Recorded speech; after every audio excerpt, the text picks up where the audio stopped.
Premonitions are wicked scary. What's up, y'all? Welcome back to Phantom of the Indie Review. Today on Saturday Morning Nostalgia, we're going to talk about 2006 Final Destination 3, one of my personal fan favorites.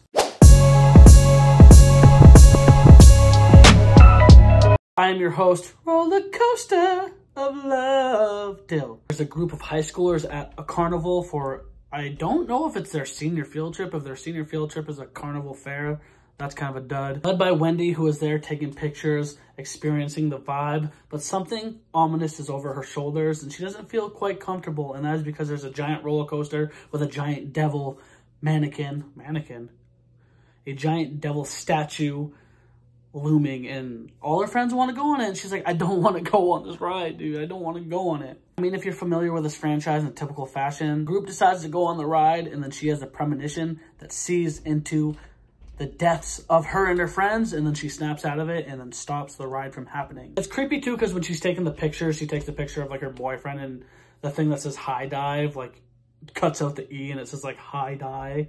So it's like, it's cool because it says high die.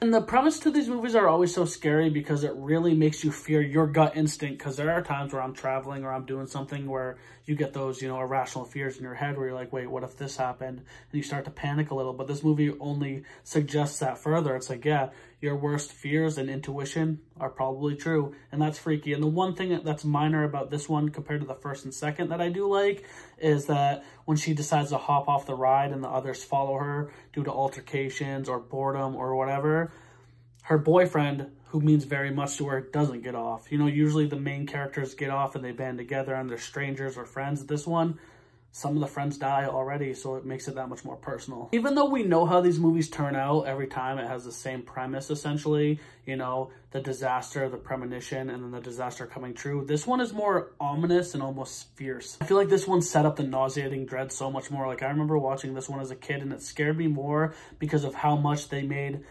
the unstoppable force of death a character. Because in the other ones, it's obviously mentioned as the villain, but I feel like this one, it shows more like substance to it. And also the roller coaster scene is filmed so good, especially for 2006. When you're watching it, you're not like, oh, that's CGI, oh, that looks corny. Like, it looks really good, and it's so fast-paced and disorienting and chaotic, but it's also very haunting. Like, it makes your stomach churn like you're on a roller coaster. It skips a few weeks ahead to their graduation, where the survivors are either mourning the death of their friends or just trying to graduate.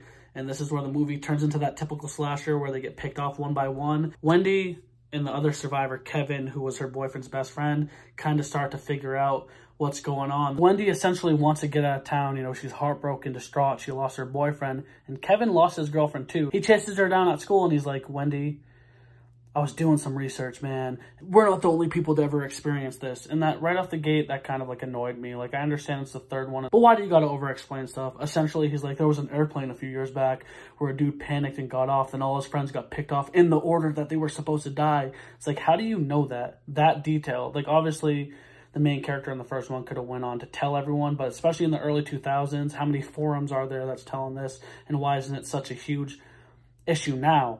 Like, especially after this incident, when she gets pulled off all crazy and then they watch it happen, why aren't they like, why isn't the news being like, well, fate's at it again or something like that? It just seemed like a additive plot device that I'm overthinking a little bit too much. It's sad that her boyfriend didn't get off. I feel bad because usually, like I said, in the first few, the friends get off and they fight together, but this one, some of the friends died. Kevin's girlfriend died, her boyfriend died, and that makes it more guttural and intense. The intensity of how death follows in this movie is extreme too. Like, in this one, I feel like they make a case that first movie is obviously death is the villain, but in this one, I feel like with the camera shots and the suspense buildups, the nauseating impending doom, they really vocalize that death is coming for them, and every time it's suspenseful even though you know the outcome. In the heart of mystery holds the darkness of truth, true horror, real madness, drip, fed, dread. You find out that the pictures that Wendy took correlate with how the people in order are gonna die, but in a way that you gotta solve the clue, you gotta solve the mystery. You see a picture and have to piece everything together, and then the way you look at the picture makes sense how someone dies. For example, the first kill in the movie, arguably the most brutal, even though all the kills in this movie are pretty intense and visceral and disturbing and gut-wrenching. But these two preppy girls, their picture shows like that they're on fire almost. Like, there's just a glare on it that looks like they're burning. And they go to a tanning salon, and through intervention of one thing to the next, they end up burning to death in the tanning salon. And that's the other thing that I like about the movie too, because, you know, the dude at the tanning salon says, don't bring your drink in there, and they do. And then he goes outside to have a phone call and gets locked out. So it's showing all these little intricate pieces of a puzzle that show why they died and how they couldn't stop it because fate was really working against them. The intensity of that scene is so grueling and brutal as they burn to death, and then as they show the 2 tanning beds, it transitions to a shot of showing their 2 coffins, and it's just disturbing. I feel like all the death scenes are pretty intense too. As it goes down the line, they're trying to convince all their friends, like, yo, this is what's happening. You know, being young and a teenager, they're like, dude, this ain't happening. Like, the sporty dude's like, I'm untouchable, I ain't scared of death. And then he gets cooked. And then they go to like the 2 emo, mysterious, you know, those kids that are, they're emo and weird and outcast, but they're super smart. They go to them. They're like working at this weird Walmart. And they're trying to tell them, convince them, hey, you guys are next. And this is where there's a little bit, maybe a convolution in the plot hole, or genius storytelling, how you look at it. They're telling McKinley and his girlfriend about it, and then the girlfriend gets killed and McKinley gets spared. And then he's like, well, he's like, you guys saved me, it skipped me. They also bring up the fact, he's like, well, since they knew for a fact that Kevin and Wendy were last in line on the roller coaster, that they were last to get killed, so what happens if one of them spares himself? It's a morality issue, because it's like, you could sacrifice yourself and save all these people, but it's a scary situation to think of, you know?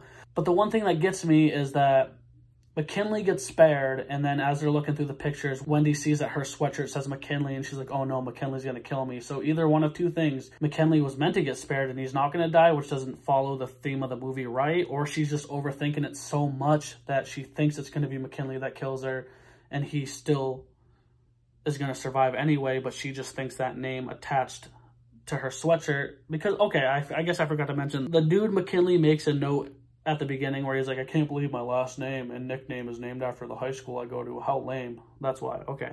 Got that out of the way before that didn't make sense. It's this mind game as much as it is terror. And Kevin says at one point, he's like, if you have the pictures of us and it gives us clues on how we die, I don't want to see it right now because all I'll do is obsess over it. And that makes sense. You know, when you're in a fight or flight situation, you don't want that picture to hyper fixate on, because every situation you're going to think that's your way to get killed, you know? And then the movie builds up to a grand finale where, you know, you think everything's at ease and everything's better. It says 5 months later, but as these movies go, they hit you with, psych, none of you guys are surviving. But I like that they did it on this one, because they hit you with a pump fake first. Like, she has another premonition and then a pump fake, and then they're inside the train and you're like, oh my God, like I thought like this was the end for real. And then right before the tragedy strikes, the movie ends. So it leaves you questioning, do they die or do they survive again? You never know. All in all, it's a pretty solid movie. I liked it. It was fun. It was riveting, and it creeped me out. Like, the premise of Final Destination to me has always been so genius and eerie and unique. I feel like it's a consistent franchise, and it's just haunting. All right, y'all, that was the review. Subscribe, hit that little ding-a-ling button harassing you, telling you, hey, it's me, I'm here, and I'm gonna say it 1 time for the 1 time and 2 time for the O's. Give me a hell yeah for horror.